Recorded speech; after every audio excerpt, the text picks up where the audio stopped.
श्रोतागण, भाई और बहनों, मातृशक्ति को नमन। चैनल 24+ न्यूज़ के खास, विशेष, मनमोहक, एक अच्छा इंसान बनाने वाला, मानवता के सिद्धांत देने वाला, धर्म और अध्यात्म की बात करने वाला, व्यक्ति को सही दृष्टि देने वाला, सही रास्ते पर लाने वाला, राइट विजन बताने वाला, राइट एटीट्यूड बताने वाला, विधायक भाव बताने वाला पुनरुत्थान कार्यक्रम में आपका हार्दिक स्वागत है, अभिनंदन है, सत्कार है। पुनरुत्थान कार्यक्रम में हम प्रतिदिन नए नए विषयों के साथ में प्रवेश होते हैं। हर विषय इंसान को एक जीवन की नई दिशा देता है, नई धारणा देता है और जीवन को बदलने की प्रक्रिया बताता है। तो इसी क्रम के अंदर आज का हमारा एक बहुत ही प्रैक्टिकल विषय आपके सामने प्रस्तुत करने जा रहे हैं। आज का विषय है क्लेशों से तपता मानव। भाई और बहनों, दर्शकगण, श्रोतागण, बहुत ही सुंदर विषय है। आज का युग किसी भी छोटे से बच्चे को पूछे तो वो कहेगा मैं टेंशन में हूँ, मैं स्ट्रेस में हूँ, मैं स्ट्रेन में हूँ और मैं बोरियत फील कर रहा हूँ। आज लोगों को डिप्रेशन, एंजाइटी, सो मैनी जो है हमारी साइकोसोमेटिक डिजीजेस हो रही है और व्यक्ति बड़ा त्रस्त है। उसको कोई आनंद की अनुभूति नहीं है, उसको कोई प्रसन्नता की अनुभूति नहीं है। व्यक्ति भागता जा रहा है, भागता जा रहा है। एक व्यक्ति आगे भाग रहा है, पीछे वाले को पूछे भैया तुम क्यों भाग रहे हो? अगला भाग रहा है, मैं भी भाग रहा हूँ। यानी प्रतिस्पर्धा का युग है। उस प्रतिस्पर्धा के युग में एमलेसली व्यक्ति भागता जा रहा है। इन सब कारणों से वो क्लेशों के अंदर आ गया। क्लेश किसे कहा जाता है? क्लेश का मतलब होता है दुख के कारण, वो कारण जिससे कि व्यक्ति टेंशन में आता है, स्ट्रेस में आता है, स्ट्रेन में आता है। और दार्शनिक भाषा के अंदर इसको दोष कहा जाता है, इसको पाप कहा जाता है। वो कौन कौन से दोष है हमारी भारतीय संस्कृति में? उन दोषों को, उन क्लेशों को 18 भागों में बांटा गया है। प्रणति पाप, मर्साबाद, अदत्तादान, मैथुन, परिग्रह, क्रोध, मान, माया, लोभ और कलह, अभ्याख्यान, पैशून्य, पर परिवाद, रति, माया, मर्सा, मिथ्या दर्शन, शल्य, पाप। इसकी व्याख्या में मैं नहीं जाना चाहूंगा, पर ये ऐसे दोष है, ऐसी गलतियां हैं और ऐसे पाप है, ऐसे कुकर्म हैं, ऐसे नेगेटिव थॉट्स हैं, उसको आप कुछ भी कहिए, इन सब को क्लेश कहा जाता है। आज का इंसान क्लेशों में तप रहा है और आज चारों तरफ अशांति का युग है। आदमी बहुत ही अननेचुरल हो गया है। आदमी में नेचुरलिटी कुछ नहीं। आज से 20, 25, 50 साल पहले के लोगों को देखते हैं तो बड़े मस्त रहते थे। लोगों के पास ज़्यादा शिक्षा भी नहीं था, ज़्यादा धन भी नहीं था, ज़्यादा साधन भी नहीं था। उनका आराम से काम, उनके पास समय भी था, लेकिन बहुत एंजॉय करते थे, बड़े आनंद के साथ, बड़ी प्रसन्नता के साथ में रखते। भाई और बहनों, दर्शकगण, श्रोतागण, मनुष्य जीवन का जो सार है वह है आनंद, वह है प्रसन्नता, वह है मेंटल पीस। अगर वह नहीं है तो जीवन शून्य है, जीवन मैकेनिकल है, जीवन यंत्रवत है। और वो टेंशन को और वो क्लेश में क्यों आता है, क्यों, उसका कारण क्या है? उसके कुछ कारणों पर हम निगाह डालेंगे। उसके कारण ये है कि व्यक्ति ने अपनी आवश्यकताएं बहुत बढ़ा दी है। आवश्यकताएं आज आकाश को छू रही है, अपेक्षाएं बहुत बढ़ गई है। हर व्यक्ति सोच रहा है कि मेरा बेटा मेरी सेवा करना चाहिए, सास सोचती है कि मेरी बहू जो है समय पे काम कर ले, और जो है पिता है अपने पुत्र से आशा कर रखता है कि ये मेरी बुढ़ापे में सेवा करे और मेरे हर आदेश का पालन करे। अपेक्षाएं बहुत ज़्यादा बढ़ गई है और आवश्यकता तो बेशुमार है। आज देखिए स्त्रियां कितने तरह के कॉस्मेटिक्स यूज़ करती है, कितनी साड़ियाँ यूज़ करती हैं, कितने तरह के प्रसाधन यूज़ करती है, और वो सोचती है कि इनको यूज़ करने से मैं जो खूबसूरत लगूंगी। लेकिन बहनों से मैं कहना चाहता हूँ, क्या आपने सोचा है कि आपके ये मुलायम बैग, आपके ये सैकड़ों तरह के कॉस्मेटिक्स है, वो जीवों की हिंसा करने के बाद प्राप्त होते हैं, मांस से निकाले जाते हैं, और वो जो है वो मज्जा से निकाले जाते हैं, वो मेद से निकाले जाते हैं, उनके खून से जो है निकाले जाते हैं। तो ये कितनी बड़ी हिंसा है। ये सब पाप का कारण है और उस हिंसा को हम बढ़ावा दे रहे हैं प्रसाधन को यूज करके, तो हमें नहीं करना चाहिए। आवश्यकता और अपेक्षाएं बढ़ गई है। और तीसरा क्लेश का सबसे बड़ा कारण है कि असहनशीलता। आज छोटे से छोटे बच्चे को देखिए तो वो कोई बर्दाश्त करना नहीं चाहता, किसी को सहन नहीं करना चाहता, अपना बॉस है अपने जूनियर को सहन नहीं करना चाहता है। कोई बड़ा नेता अगर छोटा व्यक्ति कोई बात कर दे तो उसको इरिटेट हो जाता है, वो मुझे ऐसा कैसे कह दिया। डॉक्टर है, इंजीनियर है, चार्टर्ड अकाउंटेंट है, उन्होंने अपनी मान्यता बना ली है कि जो कुछ जानते हैं हम सब कुछ जानते हैं। कोई भी उनका जो क्लाइंट होता है या पेशेंट होता है कोई सलाह देता है तो डॉक्टर कहता है आप ज़्यादा जानते हो या मैं ज़्यादा जानता हूँ, आप डॉक्टर हो या मैं डॉक्टर हूँ। इस तरीके से व्यक्ति के अंदर असहनशीलता की भावना बहुत बढ़ गई, इगोस्टिक हो गया है। आज व्यक्ति सेल्फ सेंटर्ड हो गया है, इसी कारण से क्लेश पैदा हो रहे हैं। व्यक्ति सिर्फ अपना स्वार्थ देखता है और स्वार्थ भी कितना देखता है, मैंने पिया, मेरे बैल ने पिया, कुआ ढहे तो ढहे, यानी सब कुछ मेरा भला हो जाए, दूसरे का कुछ भी हो मेरा भला हो जाना चाहिए, मेरी स्वार्थ की सिद्धि होनी चाहिए। ये मेरा सेल्फ सेंटरिंग के अंदर चला गया है, उससे असहनशीलता होती है, व्यक्ति सहनशील नहीं कर पाता है। और एक सबसे बड़ा जो क्लेश का कारण है कि आज व्यक्ति के अंदर त्याग की भावना नहीं है। पुराने जमाने हमारी संयुक्त फैमिली थी, 50-50, 100-100 जो है परिवार के सदस्य एक साथ रहा करते थे और सब बांट करके खाया करते थे। वो हर चीज को बंटवारा होता था और किसी को कम मिले ज़्यादा मिले, उसमें बड़ी त्याग की भावना होती थी। बड़ा छोटे के लिए त्याग करता है, और चाहे कपड़े का त्याग हो, पैसे का त्याग हो, स्थान का त्याग हो, अपने सुख सुविधा का त्याग हो, त्याग की भावना होती है। त्याग की भावना से संयुक्त परिवार चलता है, त्याग की भावना से समाज चलता है, त्याग की भावना से विश्व चलता है। अगर विश्व के अंदर सहनशीलता ना हो, त्याग की भावना हो, तो ये विश्व नर्क बन जाए और व्यक्ति एक दूसरे को सहन करे। सहनशीलता से जुड़ा हुआ हमारा तत्व है सम्मान, मैत्री। जब हम अगर सहनशील रहेंगे तो निश्चित रूप से हम दूसरे का सम्मान करेंगे, दूसरे की बात को सुनेंगे और जितना हमसे हो सकेगा उतना सहयोग करेंगे। और जब हमारे में सहयोग की भावना होगी तो मैत्री की भावना अवश्य होगी। सहयोग और मैत्री एक दूसरे से जुड़े हुए हैं, एक दूसरे के पूरक हैं। तो ये जो मूल्य है ये सारे जो है आज गायब हो रहे हैं।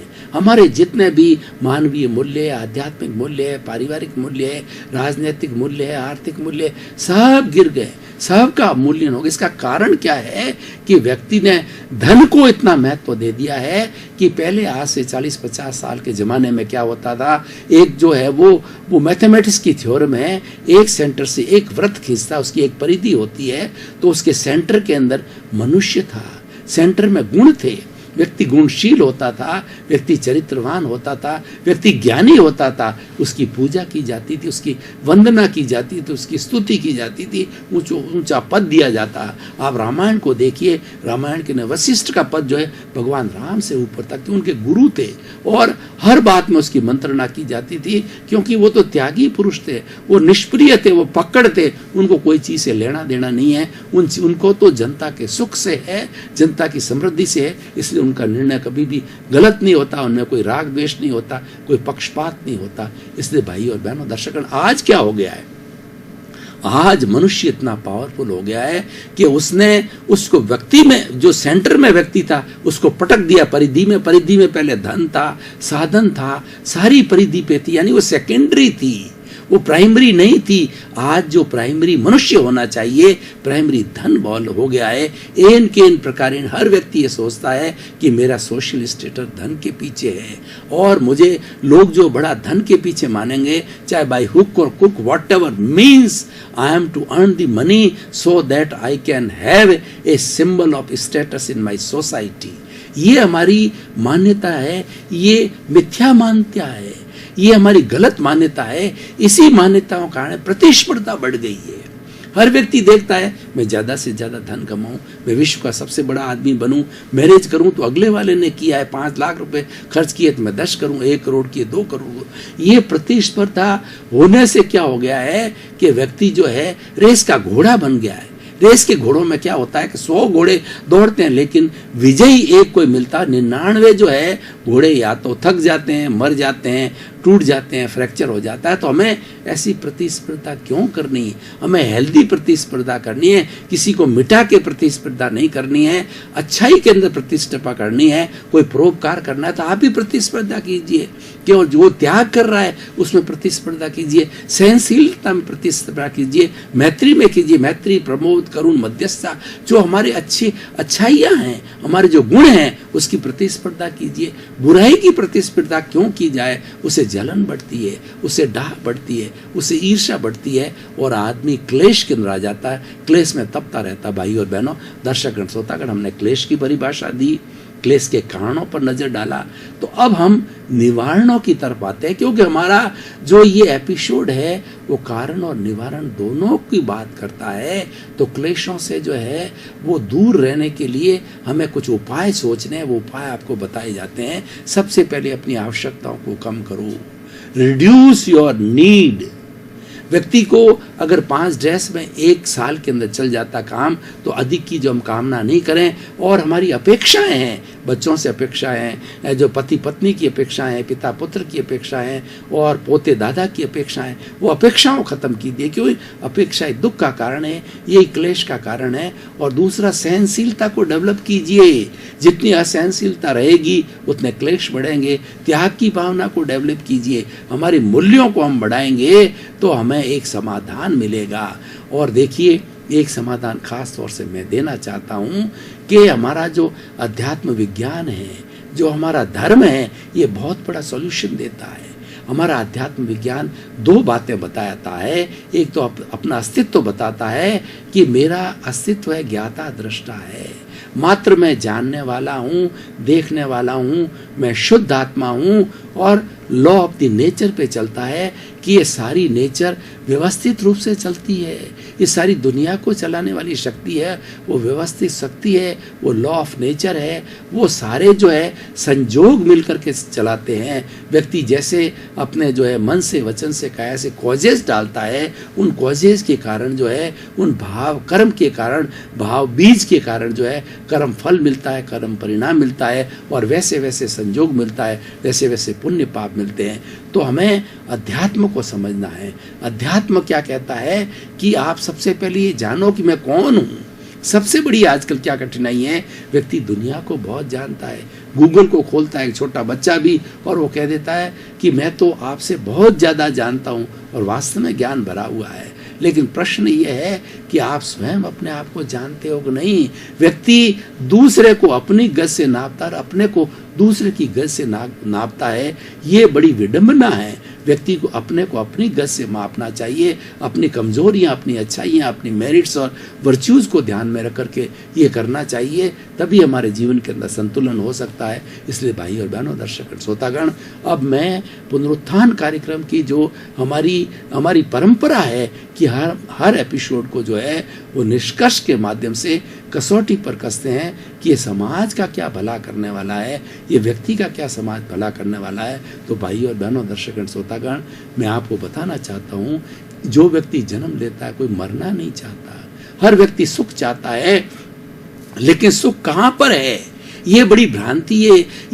ये हमारा जो है रॉन्ग बिलीफ है।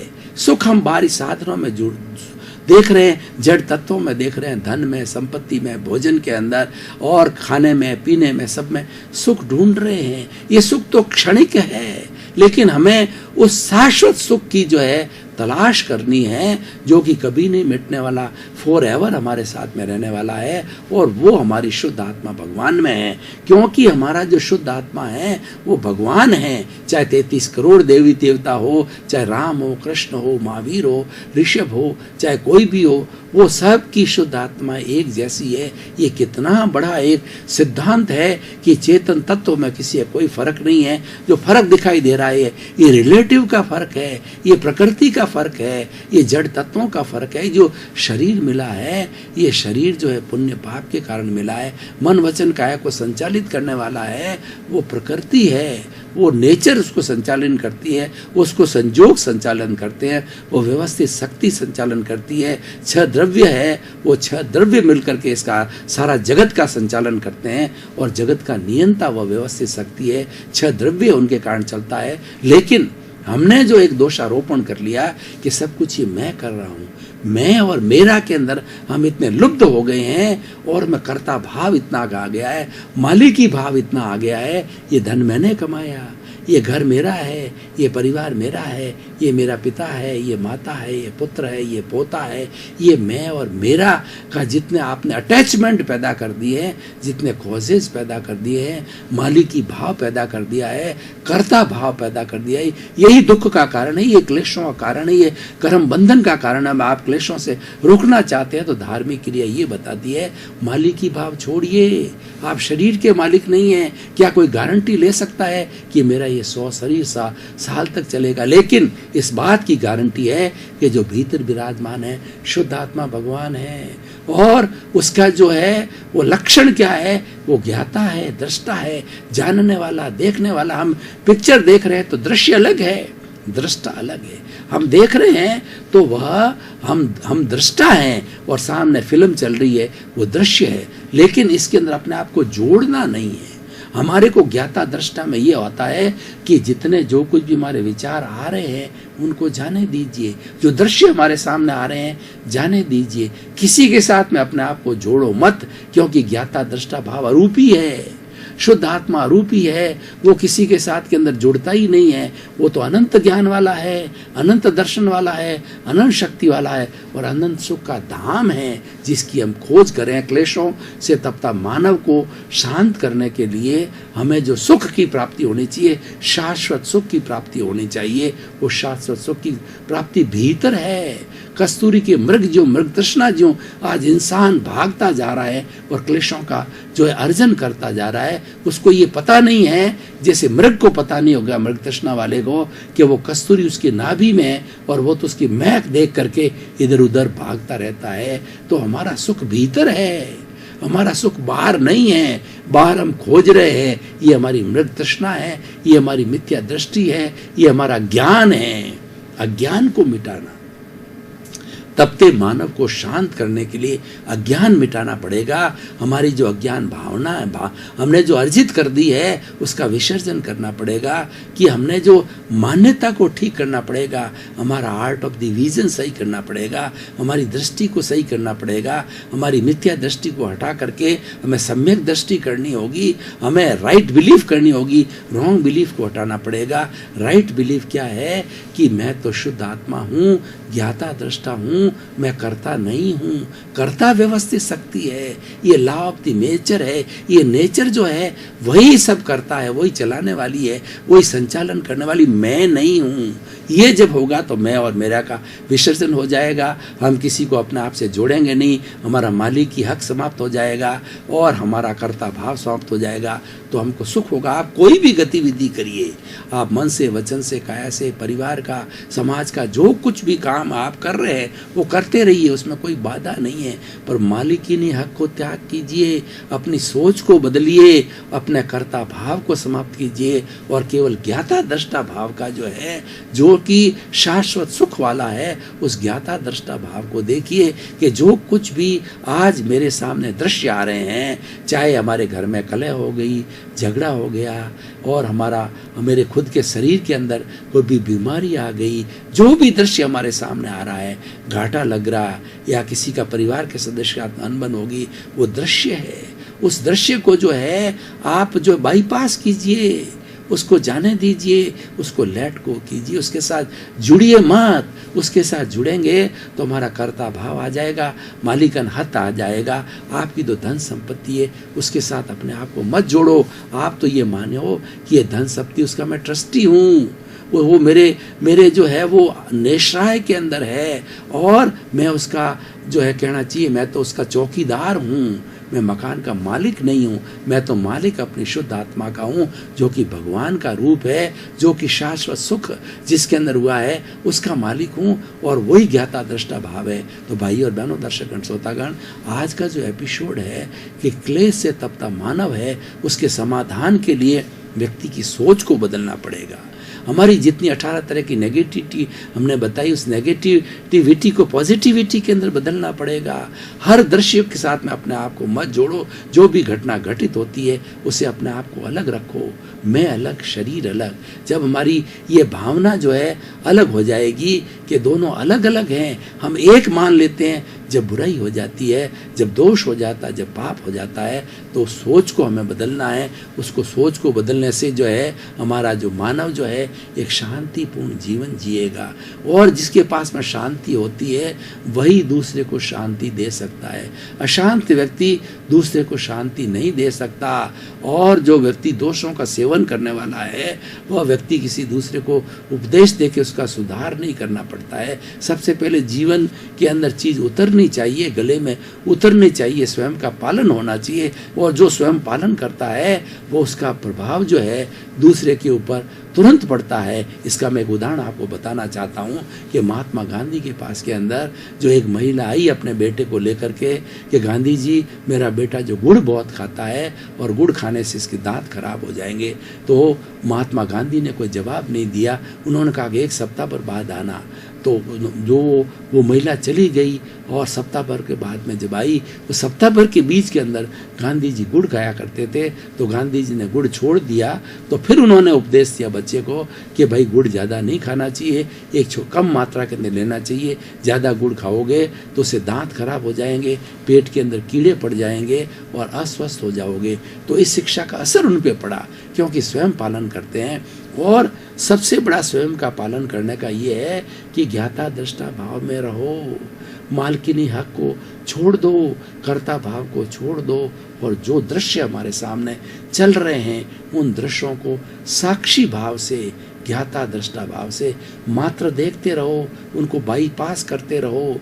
और मन की क्रिया है, वचन की क्रिया है। किसी ने कुछ कह दिया, उल्टा सीधा हमें जवाब दे दिया, तो भी उसके ऊपर प्रतिक्रिया नहीं करनी, उसको बाईपास करो। किसी ने गाली दी है तो गाली को आप एक्सेप्ट मत करो, गाली उसके पास में वापस चली जाएगी। और शरीर का सवाल है कि हमारे को किसी ने शरीर का जो कष्ट दिया उसको क्षमा कर दो, क्योंकि क्षमा वीरस्य भूषणम। हम जितनी चीज़ें क्षमा करते जाएंगे हमारे अंदर जो है एक पावर डेवलप होगी। दर्शकगण, श्रोतागण, भाई और बहनों, आपका बहुत बहुत धन्यवाद। आपकी प्रति कृतज्ञता कि आप पुनरुत्थान कार्यक्रम बराबर देख रहे हो। पुनरुत्थान कार्यक्रम से आपको जीवन निर्माण की बराबर खुराक मिल रही है। आप पुनरुत्थान कार्यक्रम को स्वयं देखिए, दूसरों को प्रेरित करिए, क्योंकि हमारा पुनरुत्थान कार्यक्रम का जो उद्देश्य है सर्वे भवन्तु सुखिनः सर्वे भवन्तु निरामया, सभी जीवों को सुख मिले, शांति मिले, मोक्ष मिले। इसी क्रम में आपका जीवन आनंदमय हो, मंगलमय हो, धर्ममय हो। बहुत बहुत शुभकामनाएं।